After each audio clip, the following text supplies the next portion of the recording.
Hiber-Nation 36.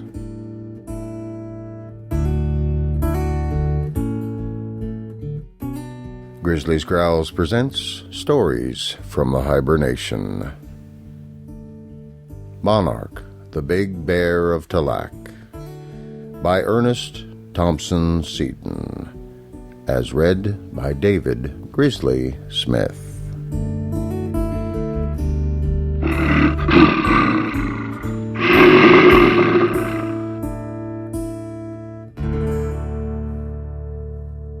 Part 8.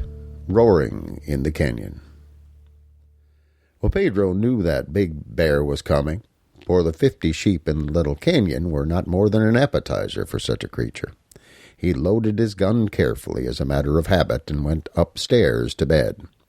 Whatever defects his dormitory had, the ventilation was good, and Pedro was soon a shiver. He looked down in envy at his dog curled up by the fire, and then he prayed that the saints might intervene and direct the steps of the bear toward the flock of some neighbor, and carefully specified the neighbor to avoid mistakes. He tried to put himself to sleep. It had never failed in church when he was at the mission, so why now? But for once it did not succeed. The fearsome hour of midnight passed, and then the gray dawn, the hour of dull despair, was near. Tampico felt it, and a long groan vibrated through his chattering teeth. His dog leaped up, barking savagely. The sheep began to stir, then went backing into the gloom. There was a rushing of stampeding sheep, and a huge, dark form loomed up. Tampico grasped his gun and would have fired when it dawned on him with sickening horror that the bear was 30 feet high. His platform was only 15, just a convenient height for the monster. None but a man would invite the bear to eat by shooting at him now, so Pedro flattened himself face downward on the platform, and with his mouth to a crack he poured forth prayers to his representative in the sky, regretting his unconventional attitude and profoundly hoping it would be overlooked as unavoidable, and that somehow the petitions would get the right direction after leaving the underside of the platform. In the morning, he had proof that his prayers had been favorably received. There was a bear track, indeed, but the number of black sheep was unchanged, so Pedro filled his pocket with stones and began his usual torment of remarks as he drove the flock.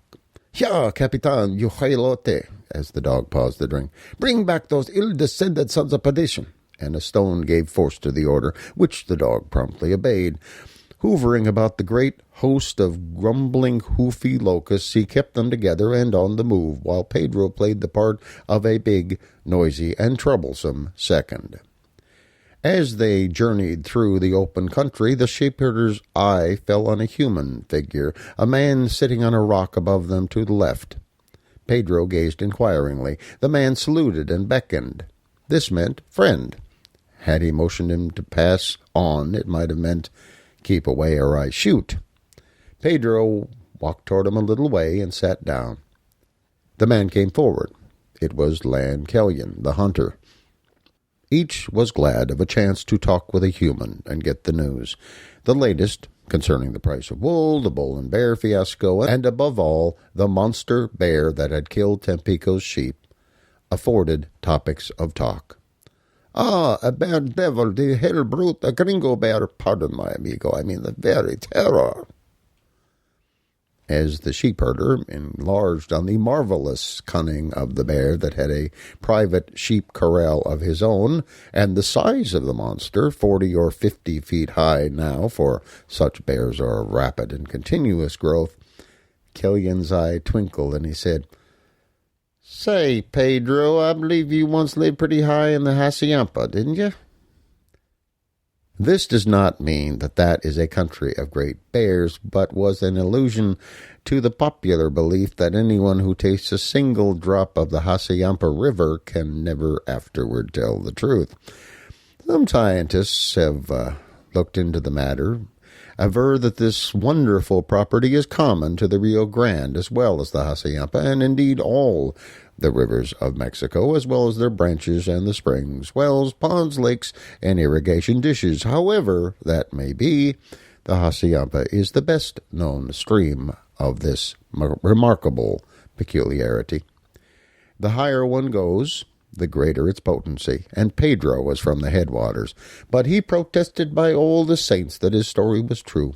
He pulled out a little bottle of garnets, got by glancing over the rubbish laid out about their hills by the desert ants. He thrust it back into his wallet and produced another bottle with a small quantity of gold dust, also gathered at the rare times when he was not sleepy, and the sheep did not need driving, watering, stoning, or reviling.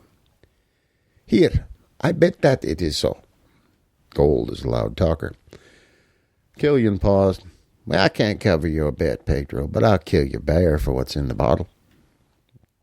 I thank you, said the sheepherder, if you bring back those sheep that are now starving up on the rocks on the canyon of Backstairs.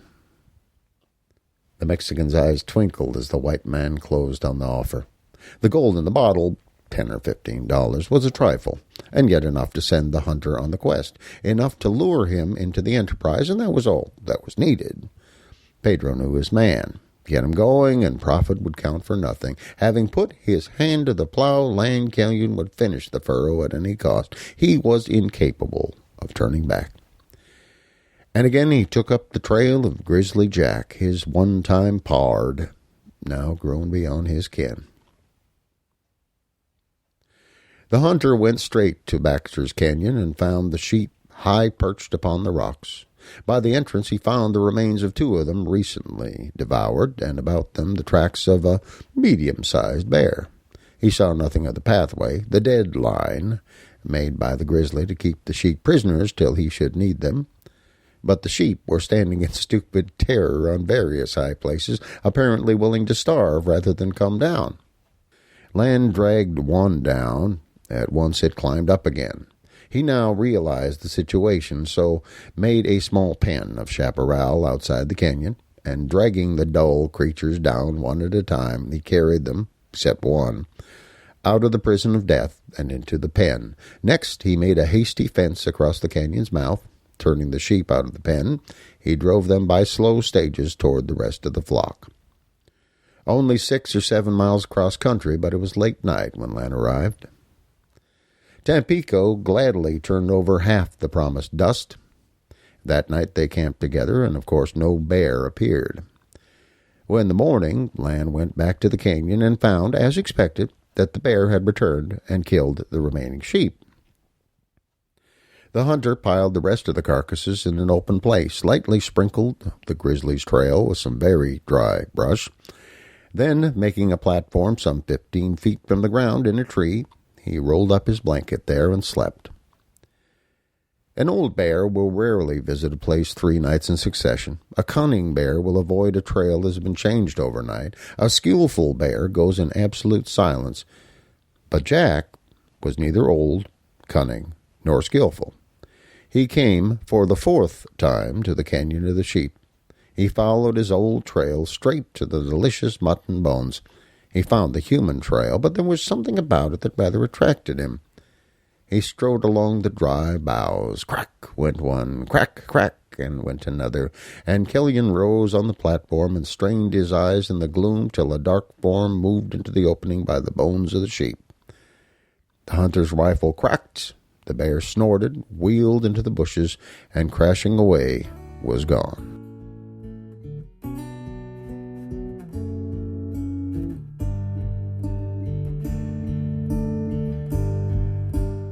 Thank you for listening to Stories from the Hiber-Nation. Comment on the website at grizzliesgrowls.com. This program is offered under a Creative Commons Attribution, Non-Commercial, No Derivatives license.